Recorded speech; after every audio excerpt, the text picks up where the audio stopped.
안녕하십니까. 외국인 운전면허 교실에 오신 여러분 환영합니다. 10차시로 진행되는 온라인 운전면허 교실에서는 도로와 관련한 기본 개념들을 살펴보고 또한 학과시험 예상 문제를 풀어보는 시간으로 구성해 보려고 합니다. 우선 첫 번째로 다뤄볼 주제는요. 운전면허 및 도로의 기본 개념입니다. 운전면허란 스님들이 현재 보고 계시는 이 사진 속에 담겨져 있는 내용이라는 걸 알고 계실 텐데요.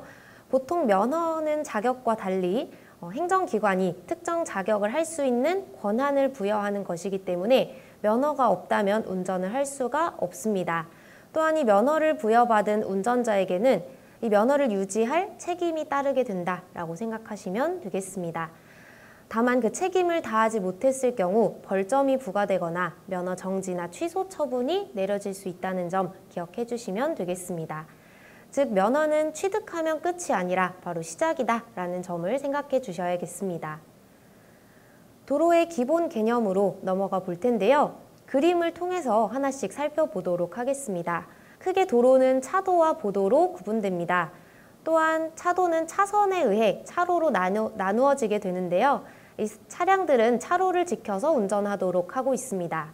또한 차도의 중앙에는 노란색으로 그어진 중앙선이 존재하는데요. 이 중앙선을 기점으로 차량의 통행 방향이 나누어진다라고 생각하시면 되겠습니다.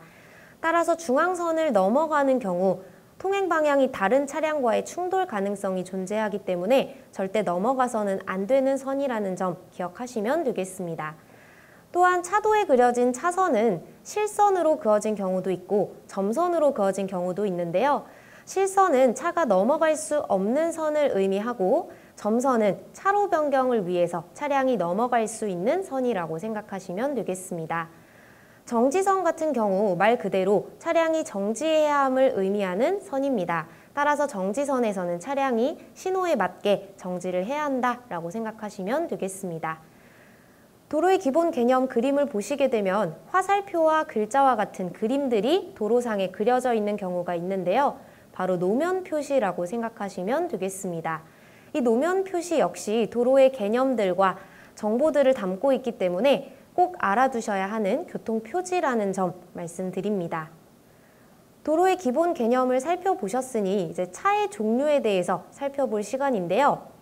우리가 타고 다니는 차량은 종류에 따라 굉장히 다양하게 분류되어 있습니다.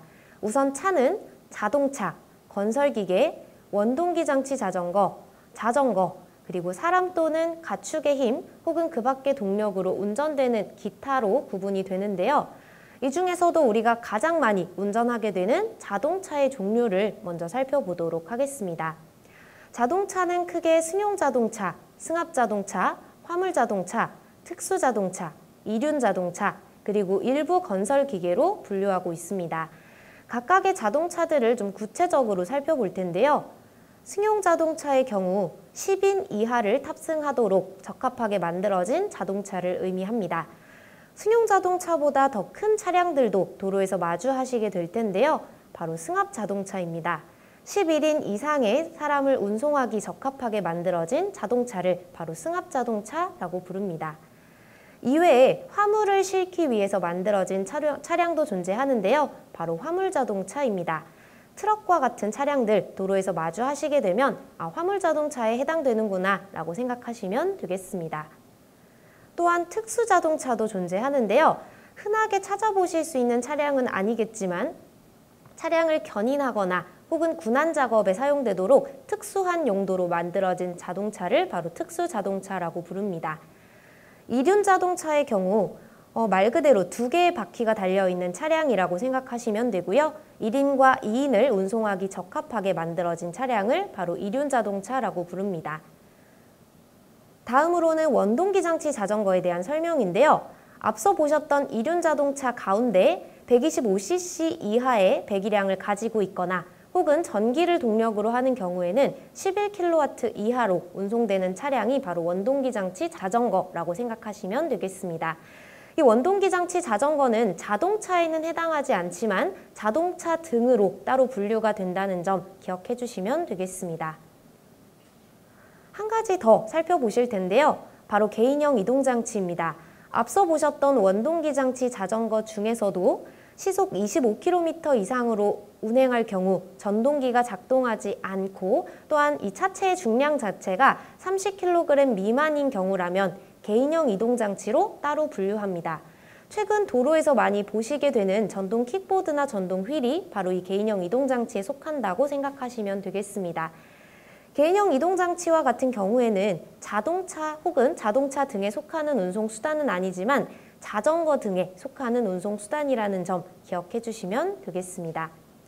간단하게 도로의 기본 개념과 차의 종류를 좀 살펴보셨는데요. 이제 문제를 통해서 이 기본 개념들을 파악해보는 시간을 갖도록 하겠습니다. 첫 번째 문제부터 살펴보도록 할 텐데요. 도로교통법상 연습운전면허의 유효기간을 물어보는 문제입니다. 연습운전면허 아마 처음 들어보시는 분들도 계실 텐데요. 운전면허를 취득하는 과정 중에 학과시험에 합격한 이후 장래기능시험까지 합격하시고 나면 연습운전면허증이 부여될 텐데요. 이 연습운전면허증이 있으셔야만 도로에서 주행을 할 수 있다라고 생각하시면 되겠습니다. 도로주행 시험에 응시하기 위해서 필요한 수단이 바로 연습운전면허라고 생각하시면 되는데요. 이 연습운전면허의 유효기간은 받은 날로부터 1년 동안 유효합니다. 따라서 정답은 2번을 골라주시면 되는 문제인데요. 즉 1년 동안 운전에 대한 연습을 충분히 하신 이후 도로주행 시험에 응시하셔서 운전면허 취득을 완료하시면 된다라고 말씀드립니다. 따라서 이 문제 2번을 골라주시면 되는 문제입니다. 다음 문제로 넘어가 볼 텐데요. 도로교통법령상 제2종 보통면허로 운전할 수 없는 차량을 고르는 문제입니다.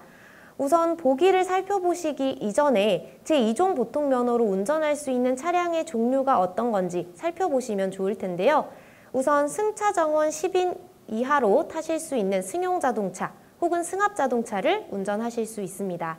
또한 총 적재 중량 4톤 이하의 화물자동차를 운전하실 수 있고요. 총 중량 3.5톤 이하의 특수자동차를 운전하실 수 있습니다. 다만 군안자동차는 제외된다는 점 기억해 주시면 되겠습니다. 따라서 문제의 정답은 쉽게 1번을 고르실 수가 있으실 텐데요. 승차 정원 10인 미만의 승합자동차, 그리고 승용자동차, 적재 중량 2.5톤 이하의 화물자동차는 제2종 보통면허로 운전이 가능합니다.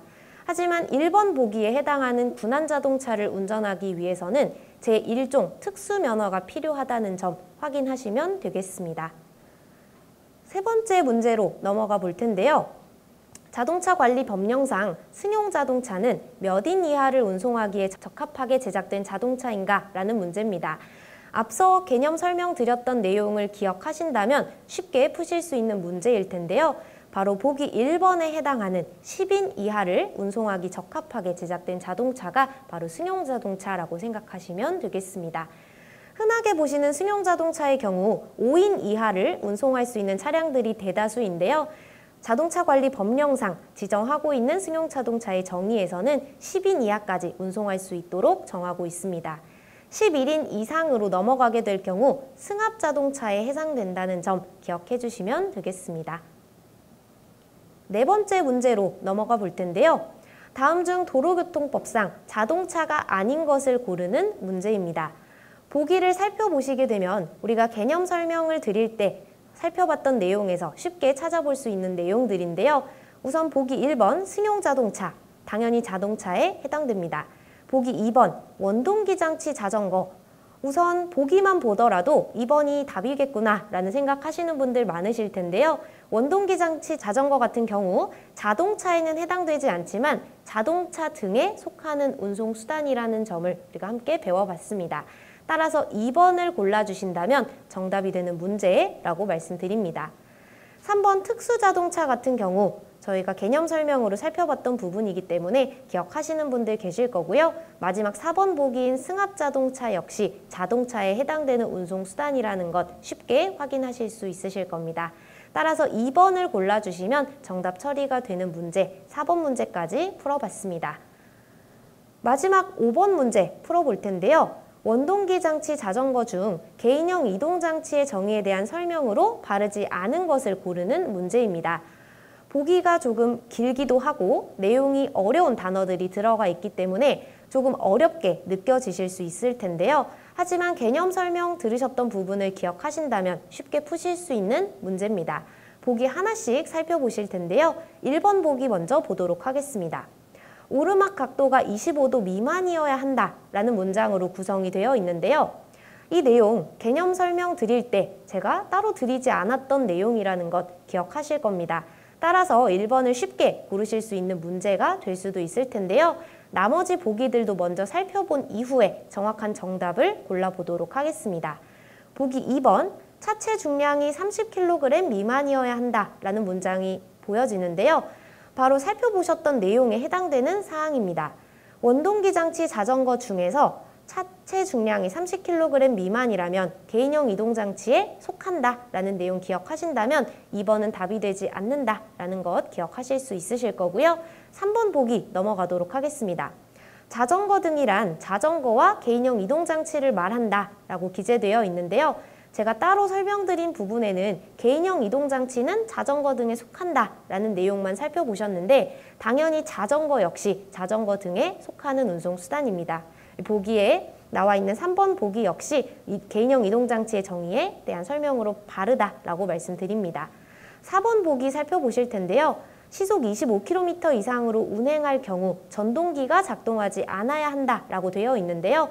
개인형 이동장치에 대한 설명을 드릴 때 나왔던 내용과 해당되는 내용이기 때문에 4번 역시 정의에 대한 설명으로 바른 내용입니다. 따라서 바르지 않은 것을 고르는 이 문제의 정답은 해당되는 내용이 아닌 1번 오르막 각도가 25도 미만이어야 한다라는 내용이 되겠는데요. 1번을 골라주신다면 정답 처리가 되는 문제까지 풀어보셨습니다. 도로의 기본 개념과 차의 종류를 살펴보셨고요. 또한 이러한 기본 개념에 해당하는 문제 5문제 정도를 같이 풀어보셨는데요. 기본적인 개념들을 숙지하고 계신다면 크게 어렵지 않은 문제들입니다. 5개의 문제밖에 풀어보지 않았지만 더 많은 예상 문제가 수록되어 있기 때문에 문제를 풀어보시기를 권장드리면서 1차 시 운전면허와 도로의 기본 개념에 대한 내용은 여기서 마무리하도록 하겠습니다. 수고 많으셨습니다.